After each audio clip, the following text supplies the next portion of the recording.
Good day, everyone, and welcome back to MOB Stage Points page. Please, before we continue, be sure to like, share, subscribe, and follow us on our social media platforms. We're on Facebook, Instagram, Twitter, and LinkedIn. And we would love to have you, and we would love to interact with you.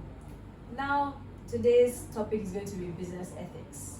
And no, it's not etiquette, it's ethics. Now, entrepreneurial endeavors, or rather business endeavors, are an important part of our financial, societal, and innovative development of any economy or nation. And we've always heard the phrase, necessity is the mother of invention. But the problem with necessity is that while it brings about business, trade, investment, and creative opportunities, it tends to also bring out the worst in human nature. Why? Because a lot of benefits are involved. Money, connections, power. So how can we keep ourselves from going too far? How can we keep ourselves from not doing everything and anything we can in order to achieve our goals? That is where business ethics comes in. We're going to start by what is business ethics so we can understand where we're going.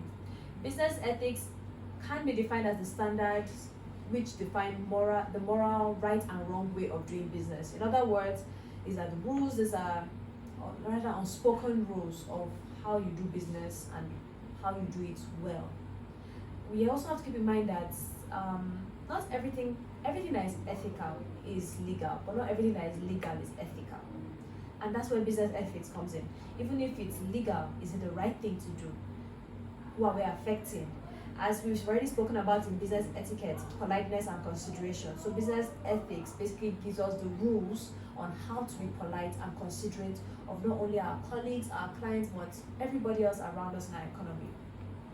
Now, we can talk about, for instance, an example of what can be where business ethics would govern us, but yet is not illegal, would be, number one, let's say in fashion now, it's illegal to give somebody a product they didn't ask for.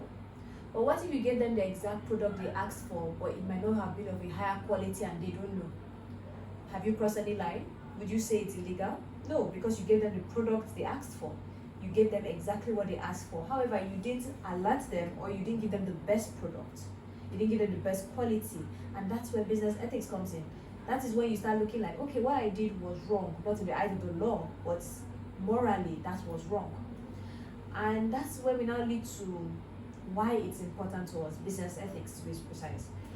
Number one is it ensures legal operations. Like I said, everything ethical is legal, but not everything legal is ethical. So whenever you go with the ethical way, you can be very sure that you're always going to stay within the bounds of legality. You will never cross that line of legality. So I personally believe, as long as, even if you're going above and beyond, even if the law doesn't explicitly say you're wrong, going the ethical route is safer because you just never worry about crossing the line. And that can be a relief for you because you don't have to worry, okay, how can I cut this corner, how can I do this, how can I do that, just to finagle your way out of things. This also leads to our second one. It builds trust between companies and consumers. We all know this. Nobody likes to be taken advantage of. Nobody likes to feel as if they've been taken for a ride or been treated like a fool. With business ethics, you tend to consider the other person, you're going to consider whether it's right or wrong. And when people know you in an industry for that, it tends to build a lot of trust. And as I've said before, trust is very important between customers and other consumers. Because when your customers trust you, you get loyal customers. And loyal customers are repeat customers. And what are repeat customers? A steady source of income. So in other words, operating ethically can provide you a steady source of income. It gives you trust. And that trust, by the way, doesn't only imply a steady source of income. It also implies connections. It implies, how do I explain it? Well, more connections, yes, more opportunities. Because connections, opportunities, and more income, your business is going to be basically thriving. And it also leads to our third reason why it's important, appealing to shareholders and investors. You see, when your customer trusts you, other people want to invest in this business. Why? There's a steady stream of customers, there are loyal customers, so what's going to happen? I want to invest in this business that is always making money. So here's more money to make more money. So when you operate ethically, not only do you get peace of mind because there's no need to finagle your way in the legal sector, you get loyal customers, you get trust, and you get brand loyalty. All this now leads to shareholders wanting to be part of you. Basically, people are going to be throwing money at you just because they trust you. They also know that this person right here is always going to do what's right. So my money is safe, our brand is safe. We want to invest, we want to collaborate with this person. Aside from shareholders and investors, you're going to attract high talents. Whenever you're looking for a position to be filled, people are going to be rushing towards you. Why? Because they know that this is a place where the customers are spoken well of. The investors are willing to bring money in, which means I will always get paid. I will always have good business. I will have good connections. So people of high talent will always want to work with you because they believe that you will always be good for them. Whether it's their connections, their future growth, or their finances, you are always the best for them. Now, examples of business ethics in your workplace, in your business are: number one, transparency. Accurately representing facts and telling the truth. Transparency doesn't mean you overshare. It means that your yes is yes, there is no maybe, there is no well, there is no it could be. Your yes is yes. When I say yes, when I say that this thing right here is of so grade or quality, that is what I mean. You're not going to go out into the market and find out that actually there's better. You're not going to go to the market and find actually there's cheaper. Because I have said it, my word is true. Trustworthiness. And this is another example of business ethics. It simply means that you fulfill your commitment. Why do people trust you? Business ethics is not only about telling the truth. It's about saying that I will do this and you stick to it. When your clients say, I want this in so time, and you agree that it will be done in so time, they can come at that time and their work will be done. Their business will be done. They will come in and their time will not be wasted. That is trustworthiness. Another example is fairness. That's number 3. You need to be fair, not only with your clients, but with your workers, your subordinates, your colleagues. What you say, your colleagues and your workers shouldn't have to come to you and beg for what they are worth. If they are doing a good job, they know you're going to treat them fairly. The bonuses are given, the salary is given. You treat them fair, you are polite, you are respectful to them. That is fairness. Your customers know that you're not going to say, oh, because you're from my own tribe, or because you were from the same gender, I'm going to give you a discount, and here I'm going to charge you more. No. They know that no matter who is coming to you, they are going to be treated well. Number 4 is going to be compassion. Now, I understand you're running a business, and I am actually a strict person by nature. I like my work to be done well, and I give the same and I expect it in return. My work must be done well. If I give you this work, if you're my colleague, if you're my subordinate, if you're my partner, we must do it well. However, it's also alright to have compassion towards others. Not everybody has the same capabilities as you, the same knowledge as you, training as you, wisdom as you. So sometimes it's okay to cut them some slack. I'm not saying that you should run a business where everyone can walk all over you, but sometimes circumstances happen. It's not because you can also judge it yourself. It's not because they don't want to do well. It's simply because they couldn't, whether with outside circumstances or it's beyond their capabilities. So understand that if it's beyond their capabilities, okay, assign them to work that is in their capabilities. If it's outside circumstances, be understanding and try and mitigate the consequences of that. And another one will be respect.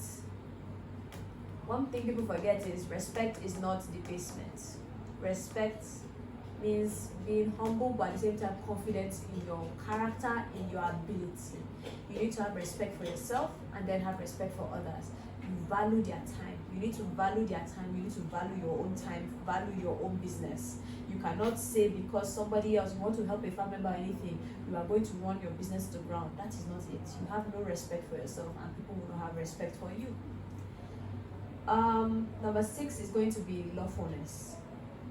Like I said, ethics, behaving in an ethical way means behaving in a legal way. Please abide by the legal regulations and obligations. Pay your taxes. Don't try and cut corners. Please, please, please do not break the law. This is very important because no matter how good your business is, nobody can escape the law. Even when you look at big federations who do it, don't they always have their day of reckoning? So please respect the law. It is also there for your good and for the good of others. And number 7, and last of all, accountability. We have talked about respect, we've talked about lawfulness, we've talked about transparency. But one thing I find around us, especially just in general, nobody wants to take responsibility for their actions. You were wrong. For instance, in the fashion industry, you as a tailor, you took too long, or you did not give the customer the exact style they wanted, and you know. What is wrong with saying, I'm sorry, I made a mistake? Why are you going to scold them and then try and make them pay for your mistake? That's wrong. You as a client, you wasted the time of the service provider.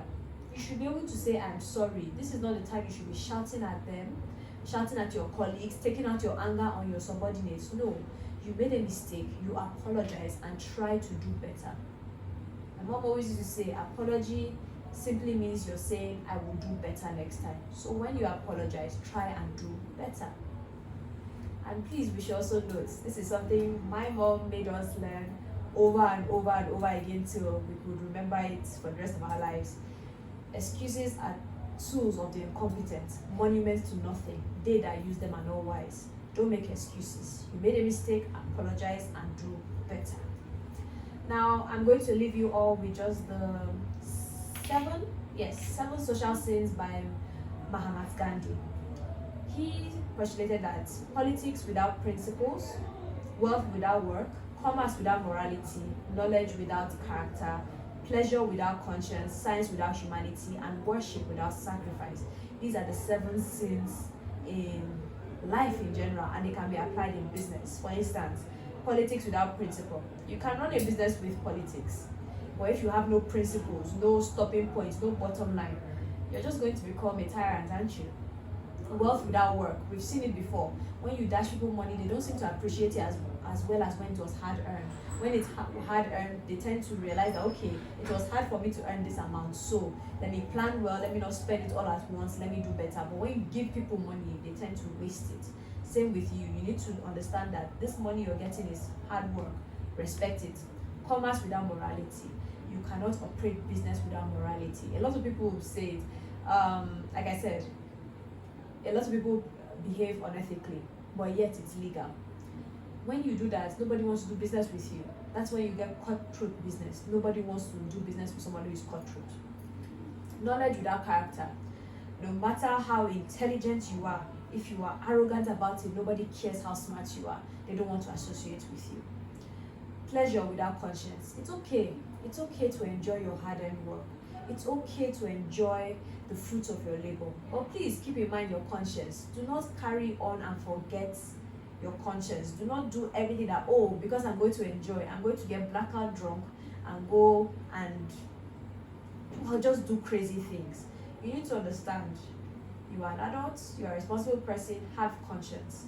Science without humanity. If you're going into the sciences, please remember that you are human. You are human. Treat everybody, please, with dignity and respect. And worship without sacrifice. A lot of us in our country are religious. That is a given. But we need to understand that literally just going to church doesn't mean anything. You cannot just go to church and pray, and nothing will come from it. You need to sow, you need to sacrifice your time, your energy into your business. Prayers alone is not going to make your business grow. I hope with this, we've learned some certain things about business ethics, and I hope we do all behave in an ethical manner. Thank you.